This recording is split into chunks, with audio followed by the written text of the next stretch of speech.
Hello guys, welcome to our channel Anand academy. இன்றைக்கி நம்ம 8th standard social science lesson 7ல் இருக்கும் நீதித்துறை.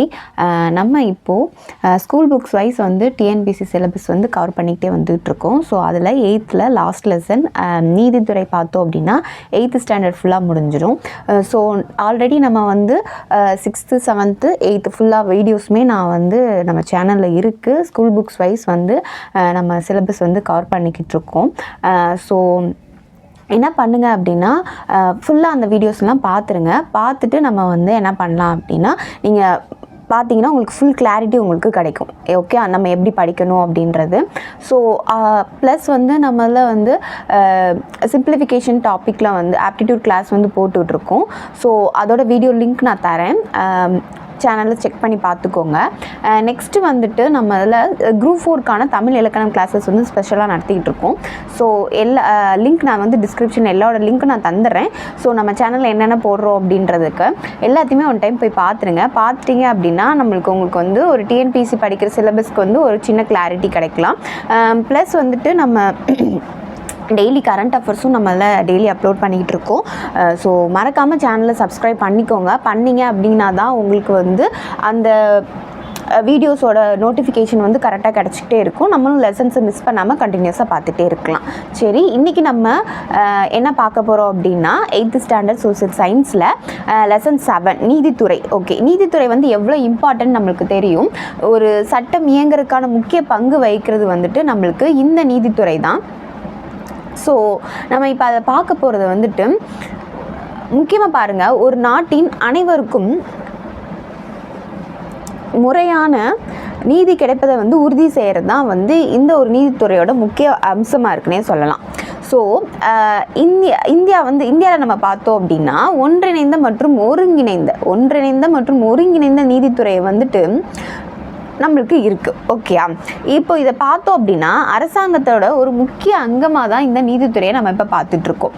ஏன்னா நீதித்துறை இல்லாமல் நம்மளால் சட்டத்தை வந்து நடைமுறைப்படுத்தவே முடியாது. ஓகே, அது வந்து நம்மளுக்கு எல்லாமே இம்பார்ட்டன்ட். நீதித்துறைன்னு வரும்போது அரசாங்கம் நம்ம ஒன்று நடத்தும் போது அதில் நீதித்துறை இருந்தால் தான் நம்மளால் சட்டங்களை வகுக்க முடியும், அதுக்குரிய இதெல்லாம் பார்க்க முடியும். நம்மளை ஒரு ஒருங்கிணைந்த வழி நடத்துறதுக்கு நம்மளுக்கு வந்து நீதித்துறை வந்து ரொம்ப இம்பார்ட்டண்ட்டாக வந்து இருக்குது. ஸோ அதில் நம்ம இப்போ பார்க்கும்போது சட்டம் அப்படின்னு சொல்லிட்டு கொடுத்துருக்காங்க. இந்த சட்டம் பார்த்தோம் அப்படின்னா இது வந்து மக்களை வந்து ஆள்வதற்கும் ஒரு அரசாங்கத்தால் ஒரு நிறுவனத்தால் விதிக்கப்படும் விதிகளை தான் வந்துட்டு இந்த சட்டம் சொல்கிறாங்க. மக்களை வந்து ஆள்வதற்கு, ஏன்னா ஒரு வாழ்வதுன்னா மீனிங்ஸ் வந்து நம்மளை ஒரு கைடன்ஸ் பண்ணுறதுக்கு ஒரு அரசாங்கத்துக்கு தேவை வந்து இந்த சட்டம். ஓகே, அந்த சட்டத்தை அந்த அமைப்பை தான் வந்துட்டு என்ன சொல்கிறாங்க அப்படின்னா ஆக்சுவலாக ரூல்ஸ் போடுறாங்க இல்லையா, அந்த ரூல்ஸை தான் வந்து இப்போ என்ன சொல்கிறாங்க அப்படின்னா சட்டம் அப்படின்னு நம்மளுக்கு சொல்கிறாங்க. இதில் நீதித்துறை பார்த்தோம் அப்படின்னா சட்டப்படி ஒரு நாட்டின் பெயரால் நீதியை வந்து வழங்குகின்ற நீதிமன்றங்களின் அமைப்பை தான் வந்து என்ன சொல்கிறாங்கன்னா நீதித்துறை அப்படின்னு சொல்கிறாங்க. ஓகே, அப்போ புரியுதா சட்டம் எப்படி இருக்குது, நீதித்துறை எப்படி இருக்குது அப்படின்னு. சட்டப்படி ஒரு நாட்டோட பேரால் நீதியை வழங்குது இல்லையா, அந்த வழங்குகின்ற நீதிமன்றங்கள் அமைப்பை தான் வந்து நீதித்துறை அப்படின்னு சொல்கிறாங்க.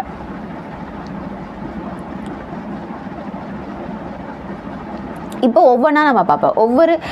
நம்மளுக்கு எப்படி ஸ்டார்டிங்லேருந்து இப்போ வரைக்கும் எப்படி வந்து இந்த நீதித்துறை வந்து வளர்ந்துருக்கு, ஒவ்வொரு பீரியட்லேயும் நம்மளுக்கு வந்து எப்படி வந்து நீதித்துறை வந்து இது பண்ணியிருக்காங்க, ஒரு ஃபார்ம் பண்ணி அது எப்படி வந்து நடைமுறைப்படுத்தியிருக்காங்கன்னு பார்க்கலாம். ஸ்டார்டிங்லேருந்து பார்க்கலாம். பண்டைய காலத்தில் நீதித்துறை ஜுடிஷியரி இன் ஏஷியன் பீரியட். ஜுடிஷியரினா நீதித்துறை நடத்தும். ஜுடிஷியரி இன் ஏஷியன் பீரியடில் பாருங்கள், நீதி என்பது வந்து மதத்துடன் தொடர்புடையதாக இருந்திருக்கு. சரியா, நீதியை வந்து எப்படி நம்மளுக்கு இது பண்ணியிருக்காங்க, ரிலிஜியன் நெருங்கிய தொடர்புடையதாக கருதப்பட்டது அப்படின்னு சொல்லியிருக்காங்க. இதில் அரசர் நாட்டின் உயர்ந்தபட்ச நீதியின் ஆதாரமாக வந்து இருந்திருக்கார். சரியா, அரசர் தான் வந்துட்டு என்னது அந்த நாட்டோட உயர்ந்தபட்ச நீதியின் ஆதாரமாக இருந்திருக்காரு. பெரும்பாலான அரசர் அவையில் தான் வந்து நீதி வழங்கப்பட்டிருக்கு. இப்போ எப்படி நம்ம நீதிமன்றத்தில் நீதி வழங்குறோமோ பண்டைய காலத்தில் வந்துட்டு அரசர்களால் அவங்களோட அவையில் வந்துட்டு என்ன இருந்திருக்கு அப்படின்னா நீதி வந்து வழங்கியிருக்கு. நெக்ஸ்ட்டு அதில் தர்மம், நீதியானது தர்மத்தின் அடிப்படையிலும் வழங்கப்பட்டிருக்கு. ஓகே, எப்படின்னா அந்த இடத்துல அந்த தர்மத்தின் அடிப்படையில் வந்து நீதி வந்து வழங்கியிருக்காங்க. அந்த தர்மம் வந்து எப்படி இருக்குது அப்படின்னா நல்ல நடத்தை மற்றும் கடமை என்றதை அந்த இதில் தர்மம் அப்படின்னு சொல்கிறாங்க. இது ஒரு தனி மனிதனை மட்டுமின்றி சமுதாயத்தையும் நிர்வகிக்கும் சட்ட தொகுப்பாகவும் இருந்திருக்கு. சரியா? இப்போது இதை சட்ட தொகுப்பு அப்படின்னு நம்ம பார்க்கும்போது பண்டைய காலத்தில் ஸ்மிருதி இலக்கியங்கள் அப்படின்னு சொல்லியிருக்காங்க. அதில் வந்துட்டு நம்மளுக்கு சட்ட நடைமுறைகள்லாம் வந்து இருந்திருக்கு. ஸோ அதை நம்ம பார்க்கும்போது ஸ்மிருதி இலக்கியங்கள் வந்து அதில் வந்து 3 வகையான ஸ்மிருதி இலக்கியங்கள் இருந்திருக்கு. அதை மனுஸ்மிருதி, நாரத் ஸ்மிருதி, யக்வல்ய ஸ்மிருதி. இந்த மூணு முக்கிய ஸ்மிருதிகள் வந்து நம்மளுக்கு சட்டங்களை வந்து வகுத்திருக்கு. ஓகே, சமூக கடமைகள் சட்ட நெறிகளையும் வந்து இந்த 3 ஸ்மிருதி இலக்கியங்களில் வந்து சொல்லியிருக்காங்க. இது வந்து பண்டைய காலத்தில் இருந்து. அப்போ அந்த பண்டைய காலத்தில் வந்து எப்படி உள்ளூர் அமைப்புகள்லாம் இருந்துச்சுன்னு நம்ம பார்க்கும்போது கணங்கள் அப்படின்னு சொல்லியிருக்காங்க. அதாவது குடியரசு அமைப்பை வந்து அவங்க என்ன சொல்கிறாங்க அப்படின்னா கணங்கள் அப்படின்னு சொல்கிறாங்க. அவங்களுக்குன்னு தனியாக சட்ட அமைப்பை வந்து இருந்திருக்கு அப்படின்னு சொல்லியிருக்காங்க. அதில் குலிகா இந்த அமைப்பில் வந்து நீதி வழங்கும் ஒரு குறிப்பிட்ட வகை நீதிமன்றத்தை வந்து என்ன சொல்கிறாங்க அப்படின்னா பண்டைய காலத்தில் குலிகா அப்படின்னு சொல்கிறாங்க.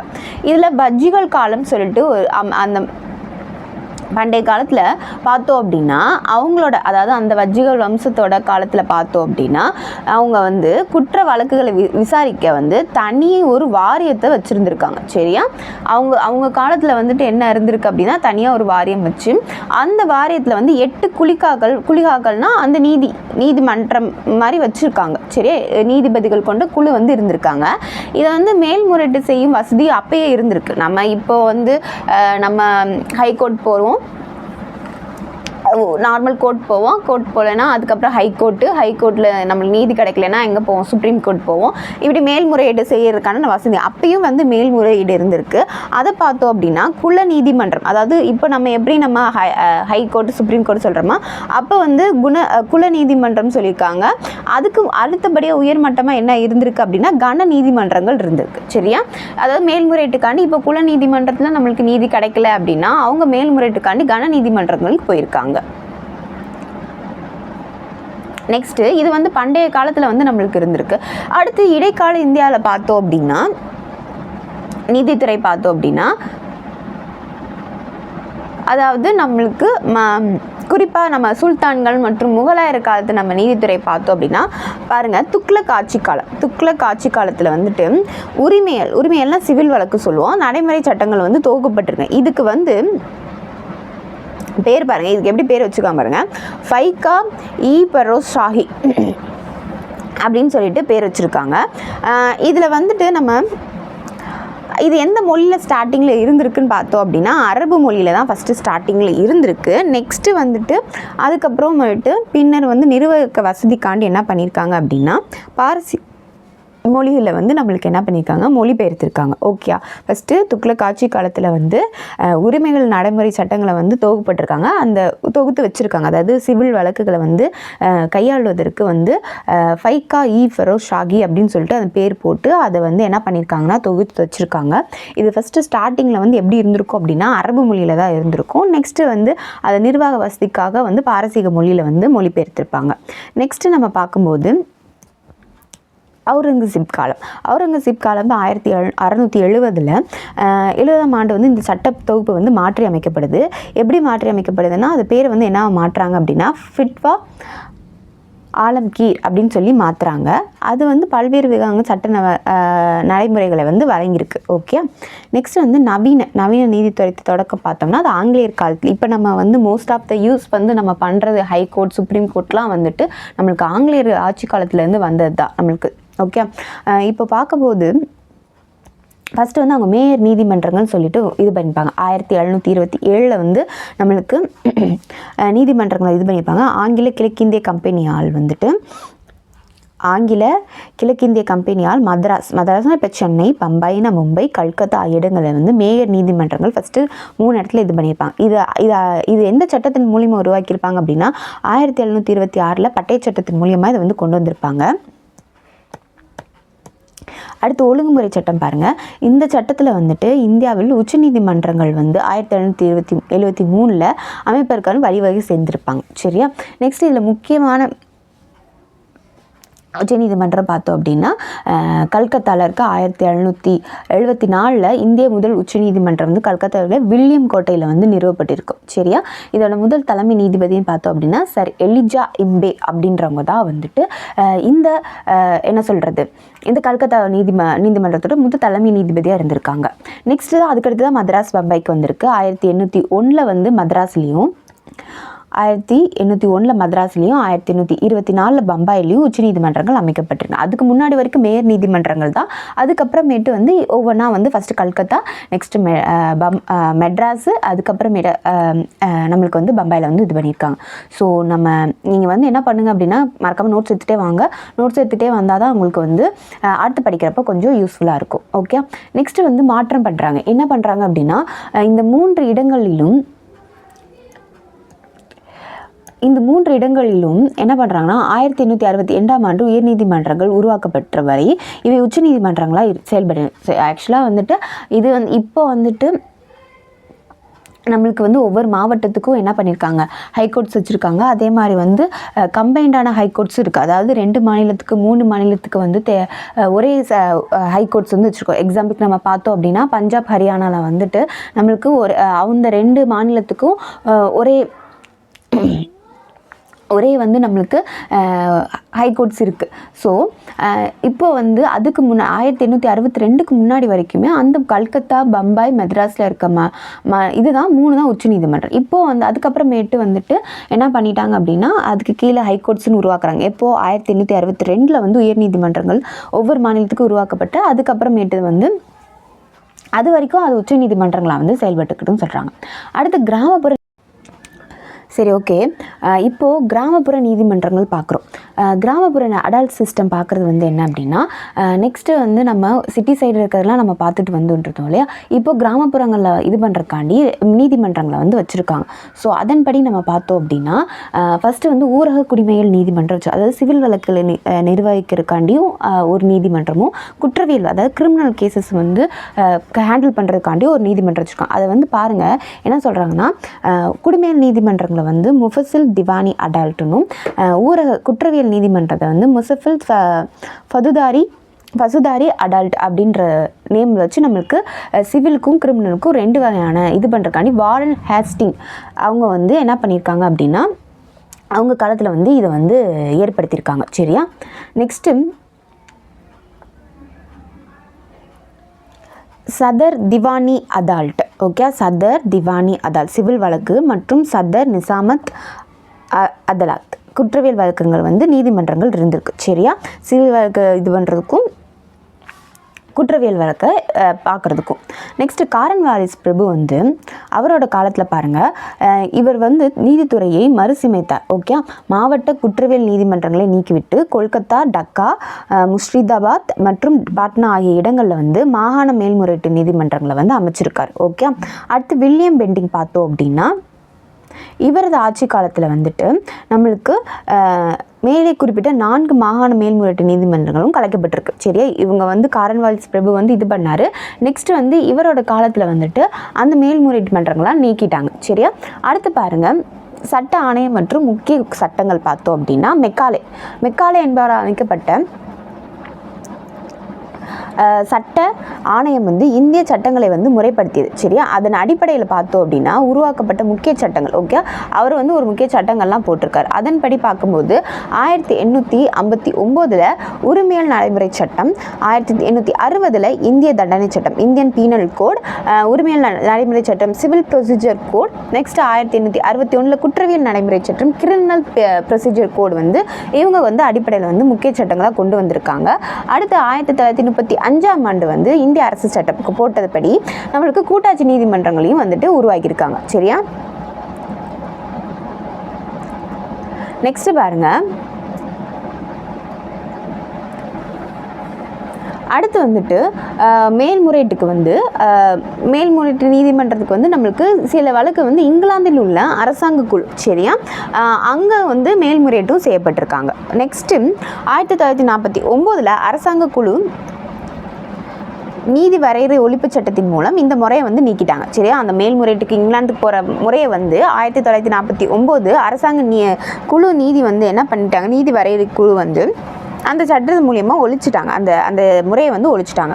நெக்ஸ்ட் வந்து நம்மளுக்கு தெரியும் 1950 ஜனவரி 28 வந்து தற்போதைய உச்சநீதிமன்றம் வந்து தொடங்கப்பட்டிருக்கும். ஓகே, நெக்ஸ்ட்டு நீதித்துறை மற்றும் அரசியலமைப்பு பார்த்தோம் அப்படின்னா இந்தியா வந்து அதுக்குன்னு தனியாக வந்து என்ன கொண்டு வந்திருக்கு அப்படின்னா ஒரு அரசியலமைப்பு சட்டத்தை வந்து உருவாக்கியிருக்கு. அதன் பார்த்தோம் அப்படின்னா அதோட நோக்கங்கள்லாம் நம்ம பார்த்தோம் அப்படின்னா உச்சநீதிமன்ற விதிகள், சுப்ரீம் கோர்ட் ரூல்ஸ் பார்த்தோம் அப்படின்னா அரசியலமைப்பு சட்டப்பிரிவு 145 கீழில் வந்துட்டு உச்சநீதிமன்றத்துக்கான நடைமுறைகள் மற்றும் வழிவகைகளை வந்து கொண்டிருப்பாங்க. இது வந்து 1966 வந்து ஏற்படுத்தியிருப்பாங்க. இது வந்து நீதிமன்றம் வந்து எப்படி வந்து நம்மளுக்கு ரன் ஆகணும், வழக்கறிஞர் செயல்பாடு போன்றவற்றெல்லாம் இந்த சட்டப்பிரிவு 145 கீழில் வந்து நம்மளுக்கு சொல்லியிருக்காங்க. நெக்ஸ்ட் வந்து ஒன்றிய மற்றும் மாநில நீதித்துறை பார்த்தோம் அப்படின்னா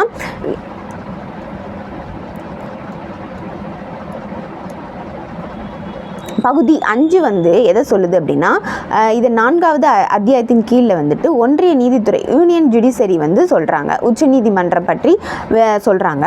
பகுதி 6 வந்துட்டு மாநில நீதித்துறை அதாவது ஸ்டேட் ஜுடிஷரி வந்து சொல்கிறாங்க, அல்லது துணை நீதிமன்றங்கள் பற்றி நம்மளுக்கு அதோட ரூல்ஸ் அண்ட் ரெகுலேஷன்ஸை வந்து நம்மளுக்கு பகுதி 5 வந்து யூனியன் ஜுடிஷரியும் பகுதி 6 வந்துட்டு ஸ்டேட் ஜுடிஷரியும் நம்மளுக்கு சொல்கிறாங்க. நெக்ஸ்ட்டு உச்சநீதிமன்றத்தின் அமைப்பு மற்றும் அதிகாரம் பார்த்தோம் அப்படின்னா அந்த இந்திய அரசியலமைப்பு வந்து அதுக்கான சட்டப்பிரிவுகள் பார்த்தோம் அப்படின்னா 124 முதல் 147 வரை உச்சநீதிமன்றத்தை பற்றிய குறிப்புகள் சொல்கிறாங்க. இதில் பார்த்தோம் அப்படின்னா அதில் வந்து எந்தெந்த இதை சொல்லுவாங்க அப்படின்னா உச்சநீதிமன்றத்தோட அமைப்பு, அதில் நீதிபதிகள் எத்தனை இருக்கணும், நியமனம், அதிகார வரம்பு, ஜுடிஸ்டிகேஷன், அதாவது எந்தெந்த வழக்குகளை வந்து உச்சநீதிமன்றம் விசாரிக்க முடியுன்றது, அடுத்து அவங்களோட நீதிபதிகள் தகுதி மற்றும் அவர்கள் நீக்கப்படும் முறை, இதெல்லாமே வந்து இந்த சட்டப்பிரிவின்குள்ளே வரும். 124லேருந்து 147 வரைக்கும்.